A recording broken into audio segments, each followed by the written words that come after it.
Hello, welcome to Return to Life. Today, we will listen to a story about the cracks in life where people have felt weak, full of doubt, yet kept moving forward.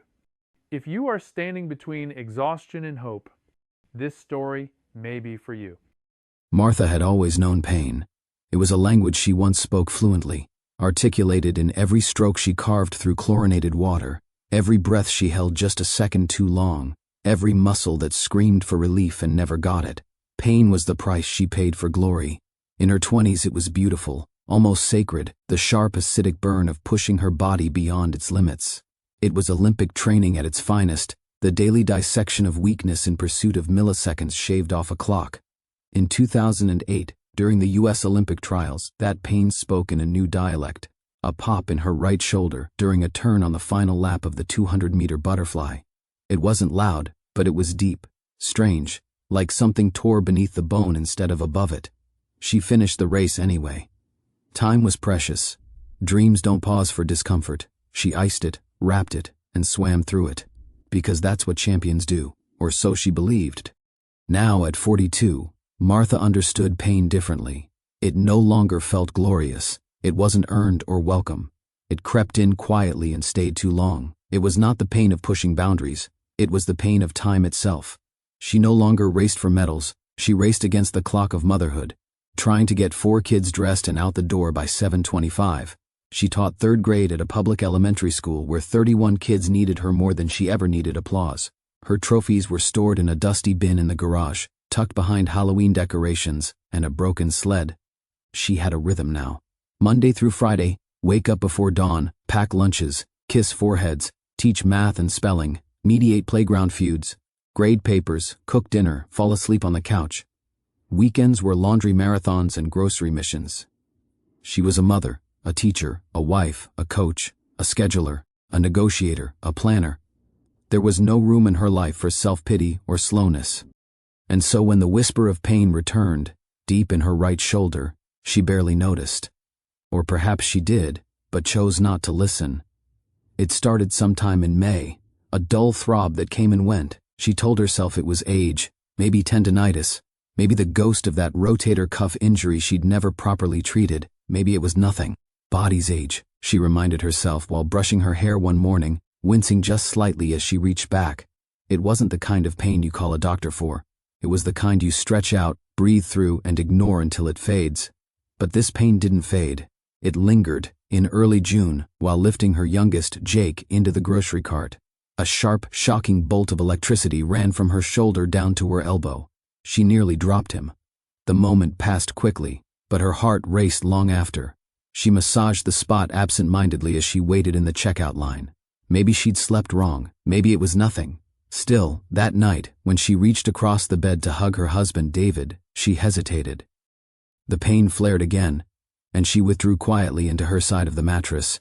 He didn't notice. Or maybe he did, and knew better than to ask. By the time the school year ended in late June, the ache had become constant.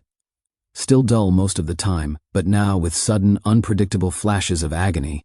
She found herself adjusting how she moved, brushing her hair with the left hand, avoiding picking up Jake, pushing doors open with her hip instead of her arm.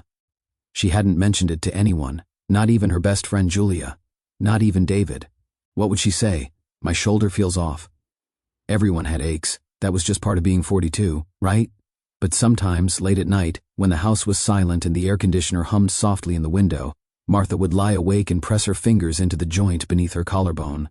There was a strange pressure there, not sharp, not hot, just wrong, as if something inside her body had curled into a space it didn't belong.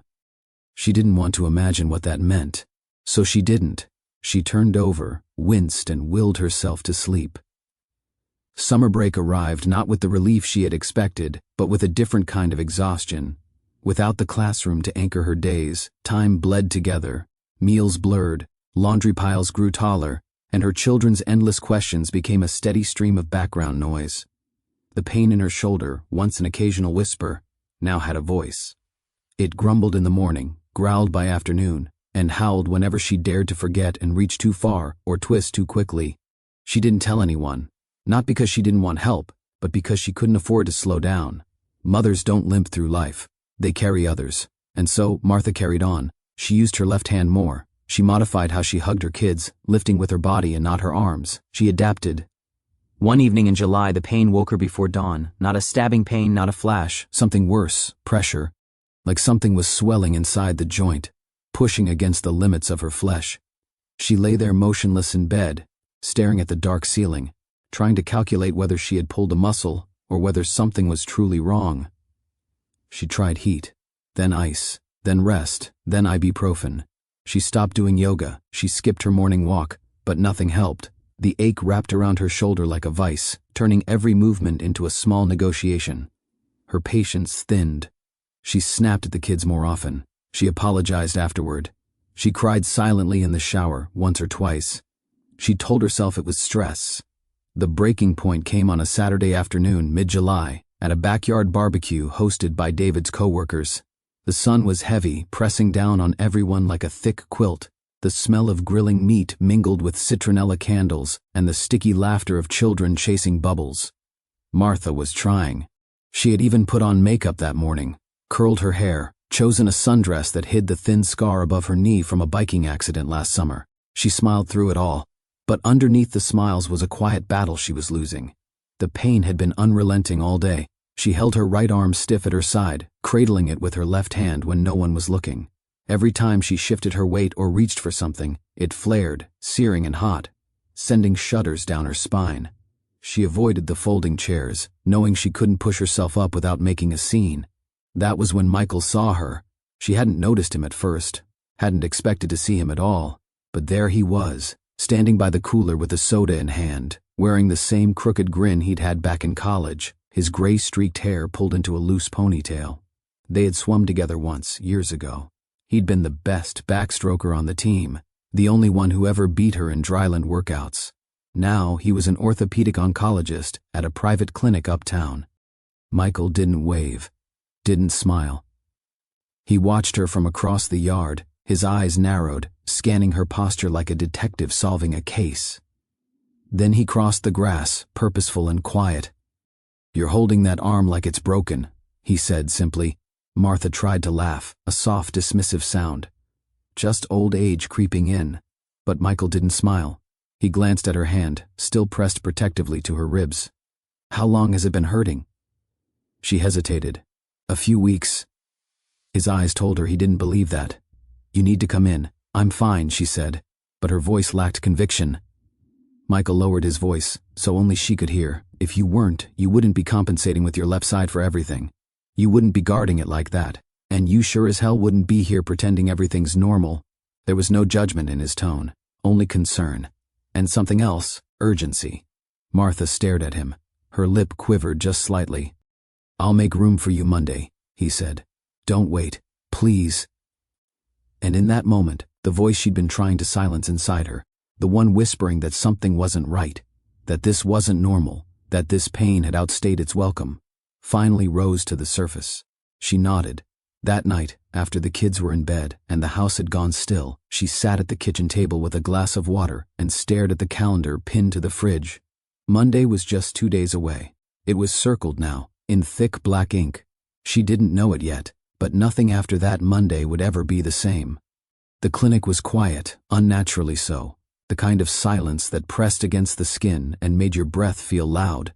Martha sat alone in the radiology waiting room, staring at a pastel painting of wildflowers on the far wall. She had passed the check-in nurse, filled out the clipboard, and now waited in a chair that felt too stiff for her already tense body. The air smelled like antiseptic and something colder, like metal and electricity. She had told David she was going to a quick appointment. He'd offered to come, but she said no. "It's nothing," she'd insisted, forcing a smile, just being cautious. She hadn't told him Michael was the one who asked her to come. She didn't know why she kept that detail to herself.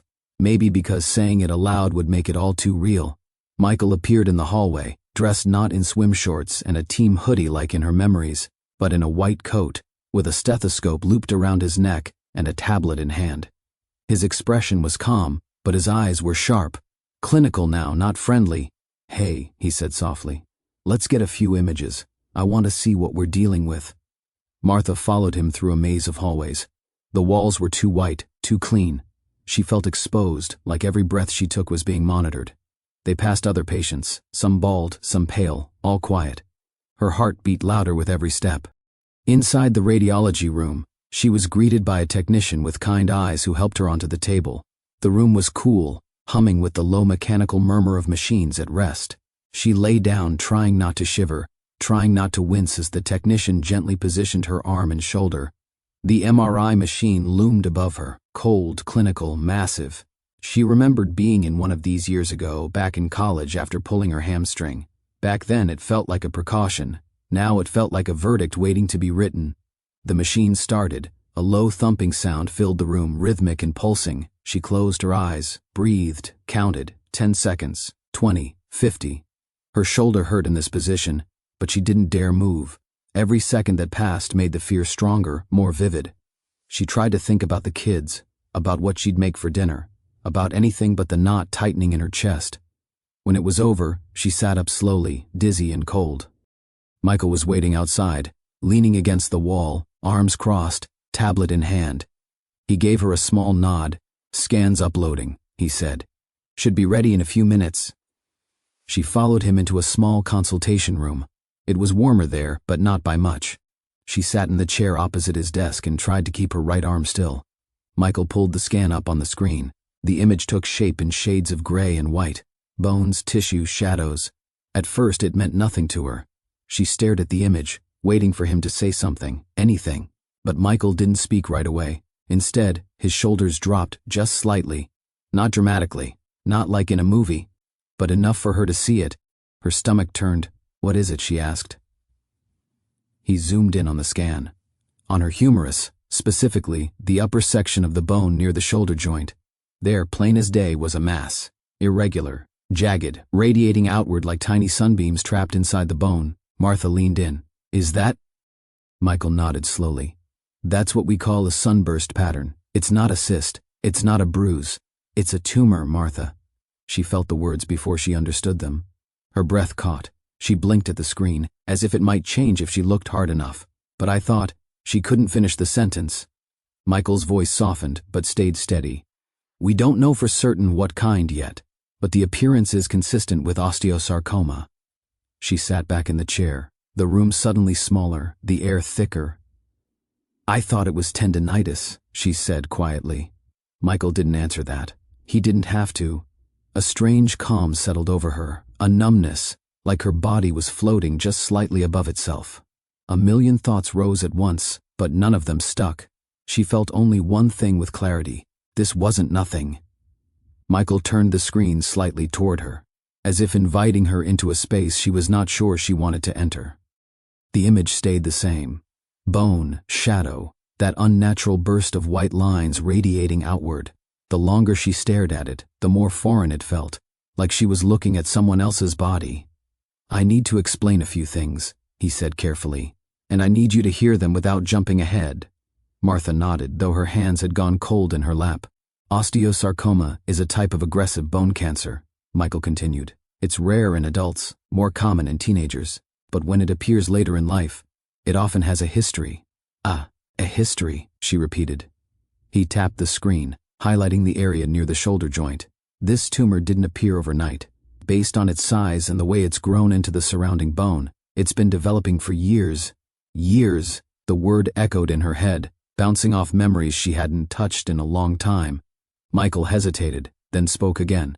"Do you remember injuring this shoulder back when you were competing?" She did more than remember. The memory surged forward, vivid and sharp. The smell of chlorine, the echo of the crowd, the sudden pop during that turn in 2008, the way she'd clenched her jaw and kept swimming, the way she'd told herself it was just inflammation, the way she never followed up once the season ended. "Yes," she said quietly. "This kind of tumor can nucleate at sites of repeated stress or old fractures," Michael explained, "especially ones that never fully healed. Over time, with hormonal changes, pregnancies, and chronic microtrauma, abnormal cells can begin to mutate." Martha felt her chest tighten. "So this is my fault?" she asked. Michael shook his head immediately. "No, absolutely not. You didn't cause this. But your body remembered the injury. That area was vulnerable. Her body remembered." The phrase settled heavily in her mind. She had spent years trusting her body implicitly, pushing it, demanding more from it, ignoring its protests. And now, here it was, holding a memory she had chosen to forget. "What happens now?" she asked. Michael leaned back in his chair, folding his hands. "We move quickly. The good news is that, based on the imaging, there's no clear sign of metastasis yet. That means we still have options." Her breath caught on the word yet. "The standard protocol is neoadjuvant chemotherapy first," he continued. "We use it to shrink the tumor, weaken the cancer cells. After that, we perform surgery to remove the affected bone." "Remove?" she said. "You mean my arm?" Michael met her eyes. "The goal is limb-sparing surgery. We'll do everything we can to preserve the nerves and functionality. But I won't lie to you, it's a complex procedure. High risk, high stakes." She nodded slowly. Her mind drifted, not to herself, but to her children. Jake's laugh, her daughter's braids, the way David looked at her when he thought she wasn't watching. "How soon?" she asked. "Days," Michael said. "Not weeks, days." Silence filled the room again. Not the heavy silence of fear this time, but something more focused, inevitable. Martha stood up slowly. Her shoulder throbbed, as if reacting to the conversation, as if reminding her of its presence. She placed her hand over it instinctively, not to shield it now, but to acknowledge it. "I need to tell my husband," she said. Michael nodded. "I'll have my team coordinate everything. You won't go through this alone." She thanked him, though the words felt small. Outside, the sun was blinding. The world continued as it always had. Cars passing, people walking, a woman laughing into her phone. Martha stood there for a moment, feeling disconnected from it all. The drive home passed in a blur. She pulled into the driveway and sat in the car, hands gripping the steering wheel. For a long moment she didn't move. Then she thought of something Michael had said. Your body remembered. She had spent so much of her life believing strength meant ignoring pain, that resilience meant pushing forward no matter what. She wondered how many others were doing the same, living with quiet warnings they refused to hear. She stepped inside the house, the familiar chaos greeting her, shoes by the door, a backpack slumped against the wall, life, waiting. And for the first time since the pain began, she understood this truth with startling clarity. If she kept pretending nothing was wrong, she would lose everything that mattered. David knew something was wrong the moment she stepped into the kitchen.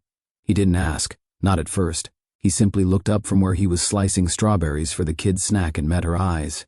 His face was calm, but his body stilled. Knife paused mid-air, breath held. Martha set her keys down on the counter. Her hand trembled slightly. She didn't try to hide it. "I went to see Michael," she said quietly. David nodded slowly. He didn't speak, just waited.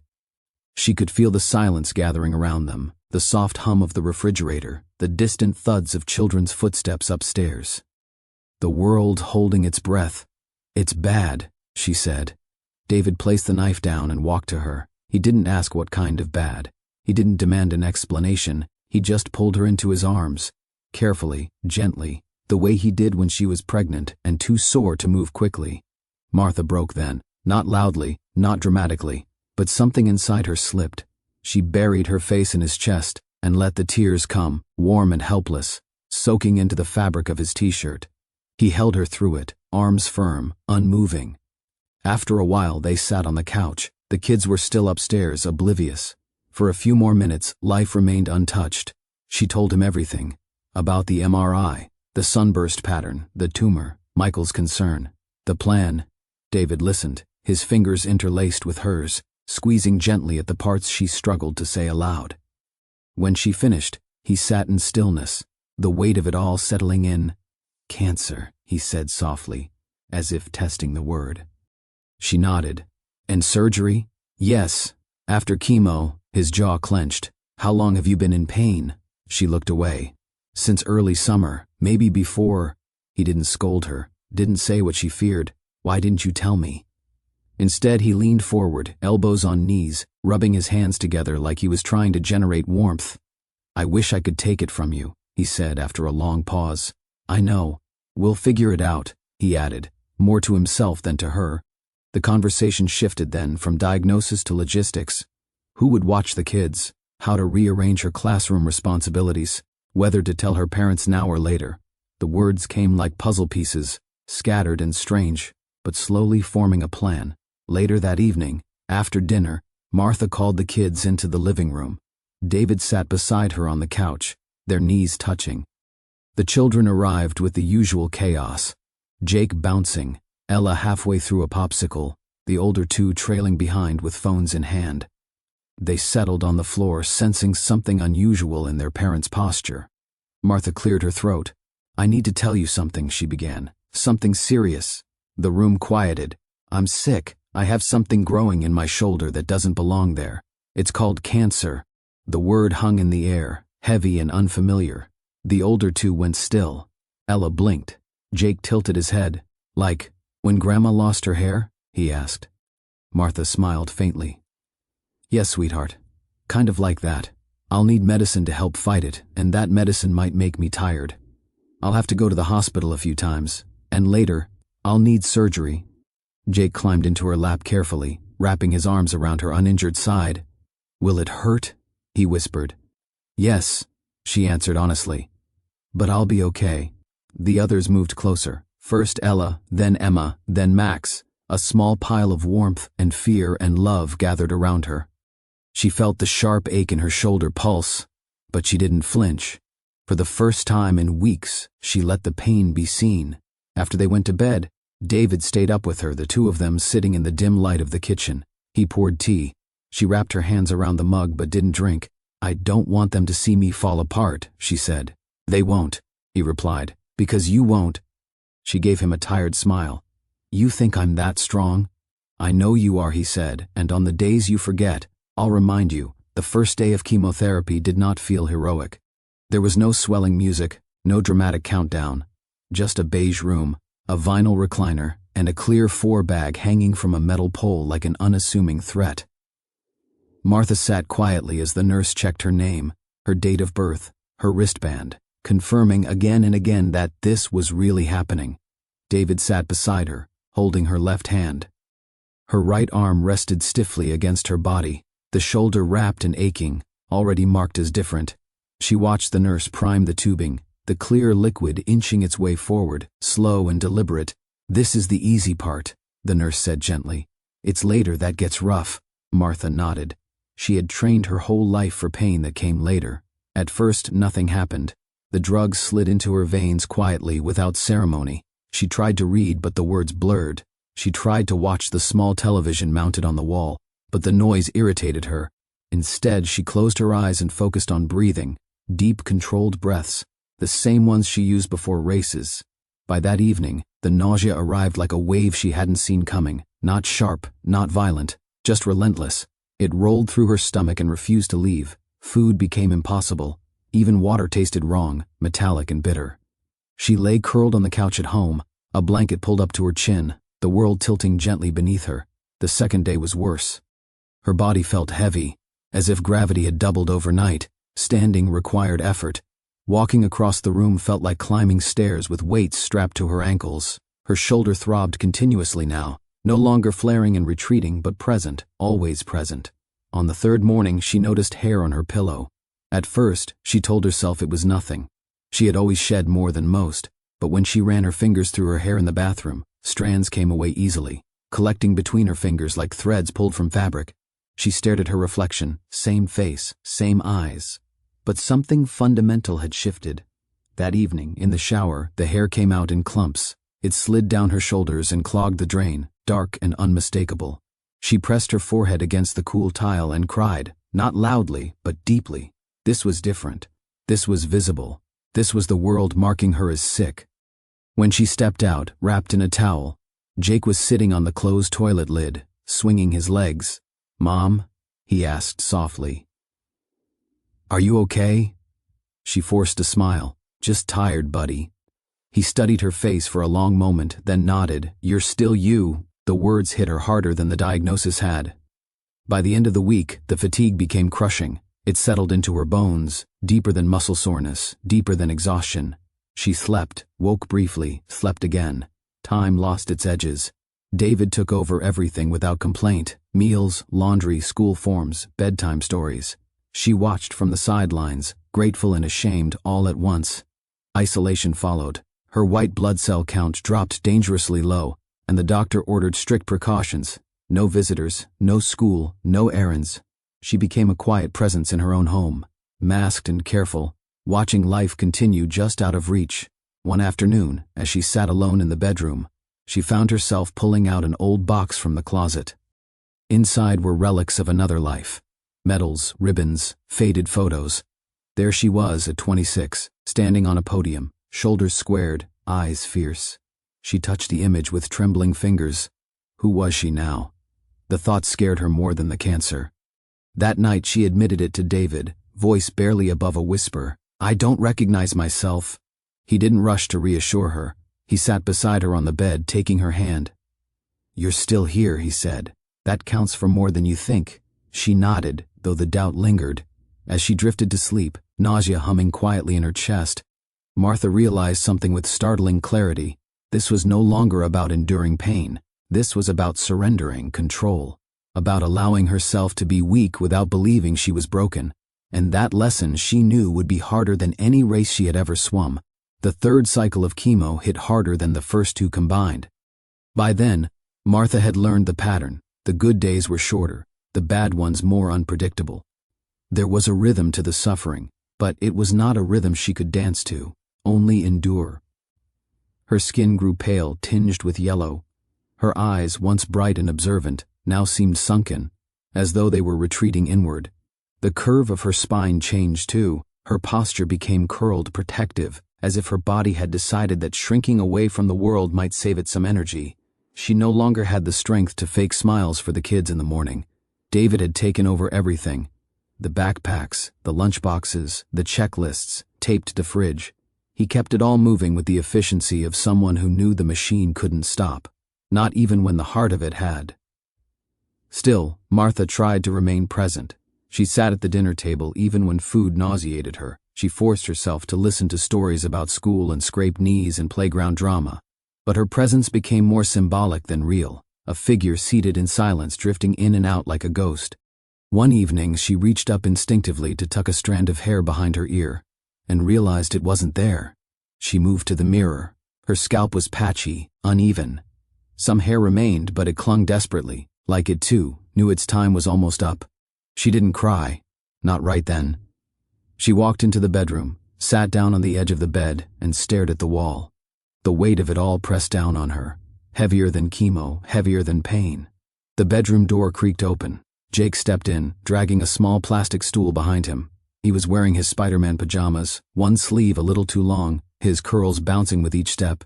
He didn't say anything at first, just looked at her. I saw the trash can in the bathroom, he said quietly. Your hair's in it. Martha nodded slowly. Jake climbed onto the stool, opened the top drawer of David's nightstand and pulled out the electric clippers they used every few months to trim his hair. He held them out, both hands, like an offering. Can I help? He asked. Something in Martha cracked, not broken, but opened. She nodded. He plugged them in. His hands trembled slightly, but his face was serious, focused. He climbed onto the bed behind her, standing carefully, and placed one hand on her shoulder. You're gonna look cool, he said, trying to smile, like a superhero. She couldn't answer. He turned on the clippers. The hum filled the room, familiar, mechanical, gentle, and then he began. Slowly, carefully, he moved them across her scalp, tiny tufts falling onto her shoulders, into her lap, onto the floor. He didn't rush, he didn't joke. He didn't flinch when her skin showed through, pale and bare. When he finished, he turned the clippers off and set them gently on the nightstand. Then he brushed away a few remaining strands with his fingers and leaned forward to kiss the crown of her head. You're still mommy, he whispered. That's when the tears came, quiet, endless. Not from shame, not from fear, just the overwhelming weight of being loved without condition. David stood in the doorway, watching, his hand over his mouth, eyes wet. Later, when the kids were asleep, Martha stood in the bathroom again, staring at her reflection. The woman looking back at her was unrecognizable in form but not in presence. There was something fierce in her eyes, something unbreakable. She wrapped a scarf around her head, not to hide, but to mark the moment she stopped mourning who she used to be and started becoming who she needed to be to survive. Isolation was its own kind of sickness. After her fourth round of chemo, Martha's immune system collapsed like a tired building. A simple cold could become deadly. A paper cut was now a potential threat. Her doctor gave the order, no guests, No school, no hugs without gloves. Even within her own home, Martha became a risk to her children, and they became a risk to her. She moved into the spare bedroom. David scrubbed the house twice a day. The kids were taught to wave from the doorway. Food was delivered on trays. Conversations were brief, muffled by masks. Laughter still existed in the hallways, but it felt far away, like something remembered instead of lived. Martha tried to keep busy. She read when her eyes would let her.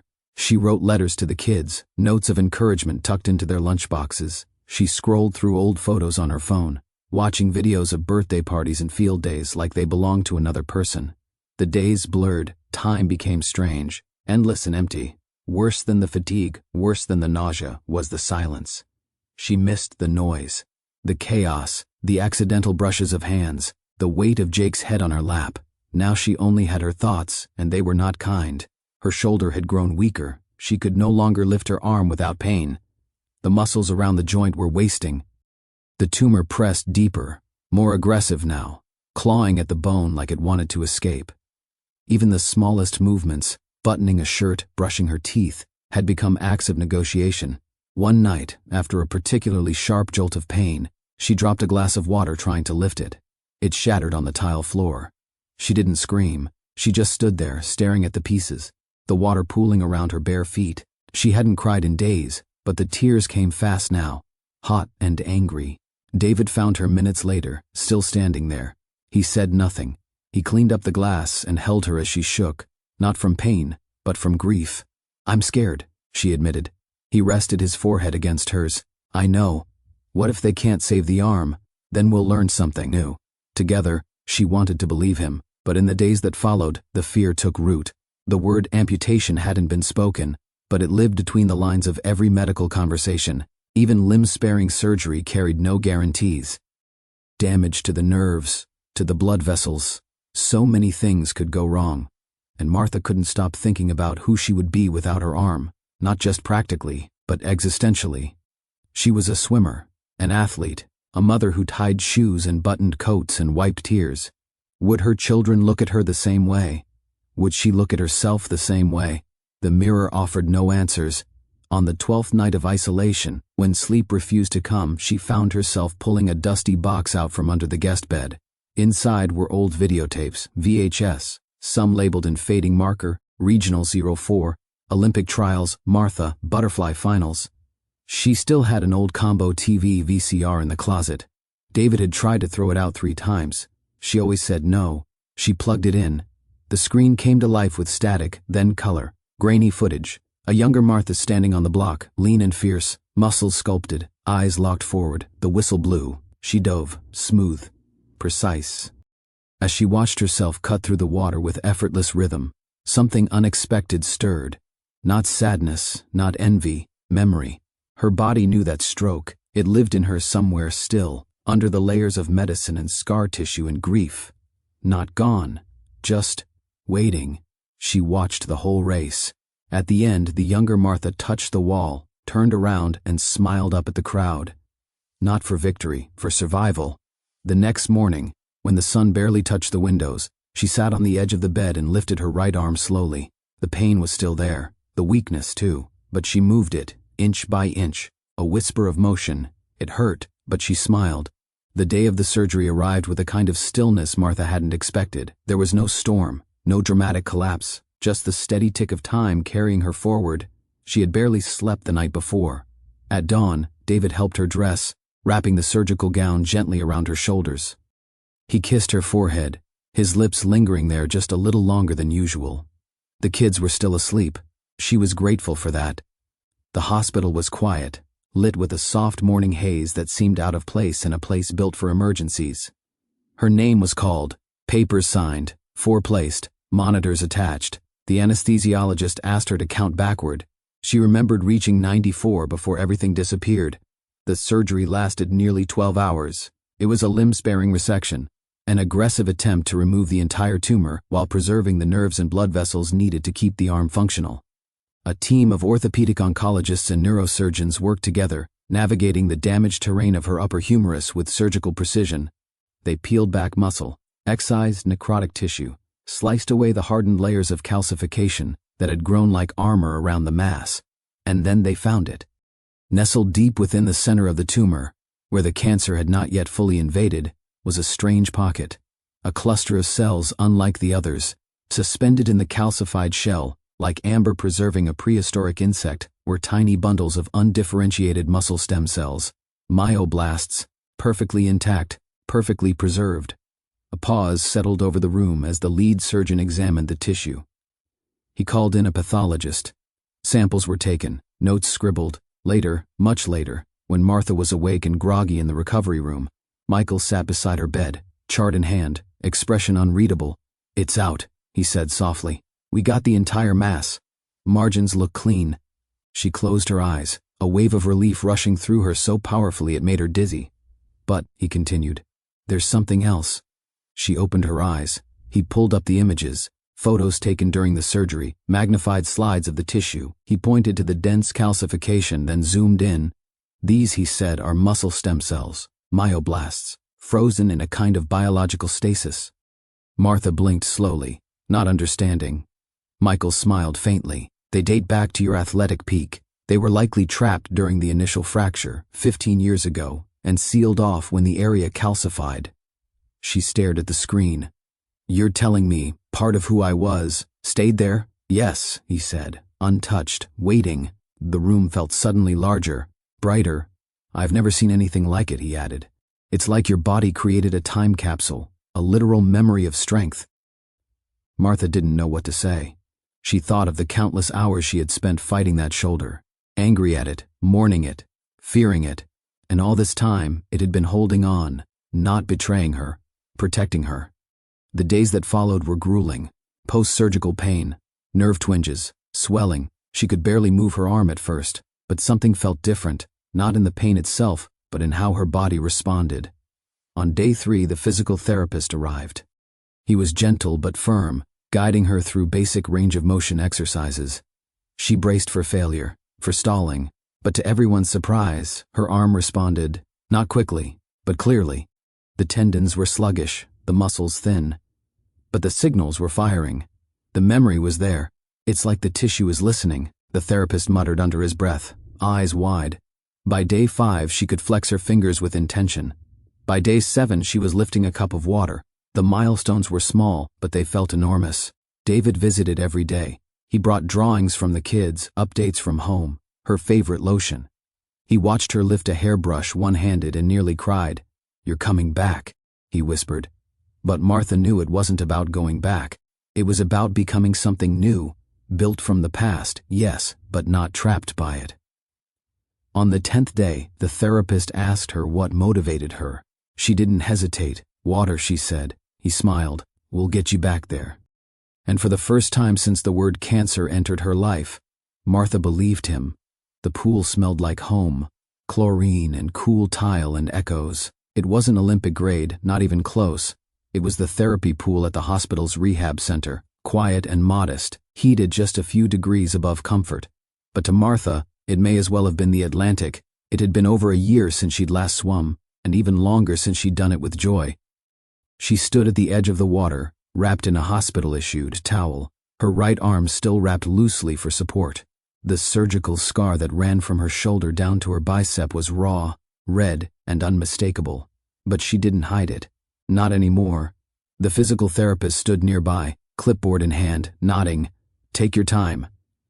Martha stepped forward, bare feet meeting the slick tile. The water shimmered in front of her, inviting and unfamiliar. She lowered herself in slowly, letting the warmth wrap around her body like a second skin. As soon as she was submerged, she exhaled.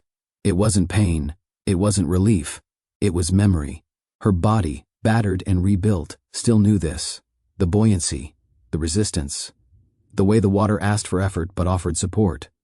She floated there a moment, eyes closed, arms stretched out gently to each side. Then, slowly, deliberately, she moved. Not a full stroke, just a motion. Elbow, wrist, fingertips cutting forward. It hurt.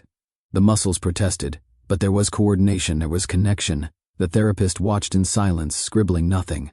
Martha repeated the motion, again, a breath, a kick. Her right arm faltered slightly but caught up. She swam halfway down the lane, then stopped, floated, Tears filled her eyes, hot even in the warmth of the water, not from sadness, from awe. The days that followed were marked by steady progress. Exercises in the pool, sessions on land, elastic bands and light weights. Her therapist kept using words like unprecedented and astonishing. Muscles that should have taken months to re-educate responded in weeks. Movements returned faster than projected. Her coordination restored itself like a song half forgotten but not lost. "Your muscle memory is doing a lot of the heavy lifting," one of them explained. But Martha knew it wasn't just memory. It was will. Every morning she woke up sore, not the deep ache of illness, but the healthy soreness of rebuilding. Her scar remained, a jagged badge across her arm, but it no longer felt like a wound. It felt like a story. At home, the changes were just as visible. Jake watched her stretch in the living room and clapped when she lifted her arm above her head. Ella asked to go swimming with her when she was all better. David kissed the edge of her scar every night like it was something sacred. She no longer avoided mirrors. She studied herself now, not critically, but curiously. The hair was gone, the skin pale, but the eyes were the same. No, stronger. 2 weeks after her first pool session, Martha asked for a lane to herself. The therapist hesitated but relented. She stood at the edge again in a new suit, one David had bought online and hidden until she was ready. The starting block loomed nearby. She didn't need it, but she smiled at it anyway. She dove. Not a race start dive, a gentle arc, smooth and sure. Her body entered the water like it had waited years for this moment, and then she swam, full strokes, right, left, breathe, kick, reach. The pool blurred around her. The world went quiet. There was no crowd, no medals, no stopwatch. But it didn't matter. This was not a race. This was resurrection. When she reached the far wall, she didn't cry. She didn't shout. She just touched the tile, turned and smiled up at the ceiling, white and flickering with soft light, and whispered, "I'm still here."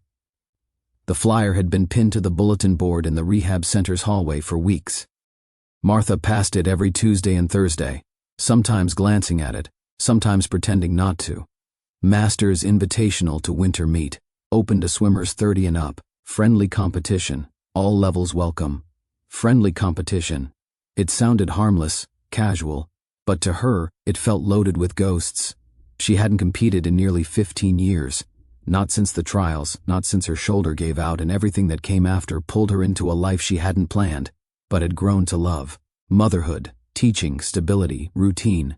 But now, standing in the hallway with her therapist beside her, she stared at the flyer again. "You should do it," the therapist said. Martha smiled faintly. "It's just a rehab pool. It's still a lane." That night, she brought it up at dinner. The kids were loud and distracted, arguing over who got the last piece of garlic bread, but David caught her eye across the table. "I'm thinking about swimming in a meet," she said. The room quieted in a way that felt immediate and sacred. Jake put down his fork. "Like, racing?" Martha nodded. "Just one event. 50 free. It's short. Nothing serious." Ella grinned. "Are we allowed to come?" Martha laughed. "The first real one in days. I think you're required to." In the weeks that followed, the training changed. It wasn't just therapy anymore. It was practice, controlled, focused. Not punishing like before, but intentional. She swam laps, timed turns, worked on breathing. Her arm moved with growing confidence. The pain remained, a dull echo, but no longer a warning. Just a reminder. David drove her to early morning sessions. He brought coffee in a thermos and watched from the stands. He never critiqued, just smiled, just supported. The kids made signs, big ones with glitter and marker and tape that kept peeling off. The night before the meet, Martha stood in front of her bedroom mirror, adjusting her suit. It was navy blue, simple. The scar on her shoulder peeked out just above the strap. She didn't cover it. She ran her fingers along the ridge of it, slowly, like reading Braille. This was not the body that once chased Olympic dreams. It was better. This was the body that held 4 children, that survived chemo, that lost everything and still learned how to float. This was the body that refused to give up. She turned off the light and went to bed, falling asleep faster than she had in months. Morning came early, the air crisp with winter. The community center pool was buzzing with chatter, the sound of water slapping against tile, lifeguards giving last-minute directions. Swimmers milled around in warm-ups and caps, some nervous, others relaxed. The bleachers were half full. Parents, friends, families with coffee and folded programs. Martha sat quietly in the locker room, her name already called for Heat 3. She breathed in through her nose, out through her mouth. She didn't need to win. She just needed to finish. When she stepped out onto the deck, the world sharpened. She saw David first, camera in hand, smiling too big. Then the kids, all four holding up a banner that read, "Go, Mom, go," in crooked letters and crooked hearts. Her heart swelled. She stepped to the starting block, and the noise around her fell away. It was just her and the lane, and the sound of her own breath. The whistle blew sharp and clean. Martha stepped onto the block, toes gripping the edge, her fingers stretching down toward the lane line. The pool shimmered below, blue and steady, calling her, "Take your mark." She bent forward, every muscle engaged, every breath stilled. The buzzer rang. She dove. The water swallowed her whole. For a second, the cold stole her breath. But then, motion.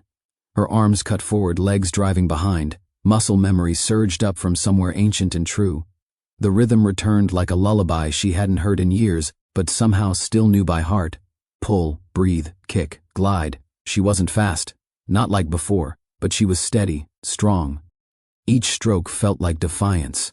Against statistics, against odds, against everything that had tried to keep her on the sidelines. She reached the halfway mark and flipped, a little clumsy but clean. Her shoulder burned, but it didn't stop her. She could hear nothing. She could see only the blue, 25 meters left. And then, something shifted. Time slowed. Her arms moved with ease, not just from training, but from something deeper, acceptance. She wasn't racing against anyone. She wasn't chasing a medal. She was proving to herself that she was still alive, still in this. She saw the wall ahead. Stretched, touched, silence. And then, sound exploded.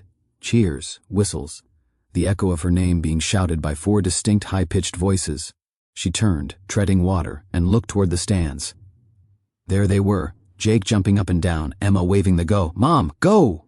sign wildly above her head, Ella with both fists in the air like she'd just scored a goal. Max grinning like he'd won something himself. And David, he wasn't clapping, he was just looking at her, eyes full, hand on his heart. She swam slowly to the edge and pulled herself out, breathless but smiling. The volunteer handed her a towel, and someone patted her back. Another swimmer offered a fist bump. "You crushed that," a woman in her 60s said, grinning. Martha laughed, letting the towel soak up the drops running down her face. She didn't care about her time. She didn't even check the clock, because this wasn't about how fast she swam. It was about the fact that she had. Later, as the family walked through the parking lot, the kids still buzzing, David slipped his hand into hers. "You did it," he said. She squeezed his fingers. "We did it." That night, after everyone was asleep, Martha stepped outside alone. The winter air was crisp, her breath clouding in front of her. She tilted her face toward the stars. She thought about the beginning, the pain, the diagnosis, the long, dark months of isolation and fear, the days she couldn't lift her arm, the nights she wondered if she'd ever be herself again. And she thought about now, how her arm still ached, how the scar still itched in the cold, but how none of it defined her anymore. The hardest races, she realized, were never televised. They didn't come with medals or applause. They happened in quiet moments, in the choice to get out of bed, to go to treatment, to keep showing up for your kids when your body begged you to quit, to swim, when every part of you feared sinking.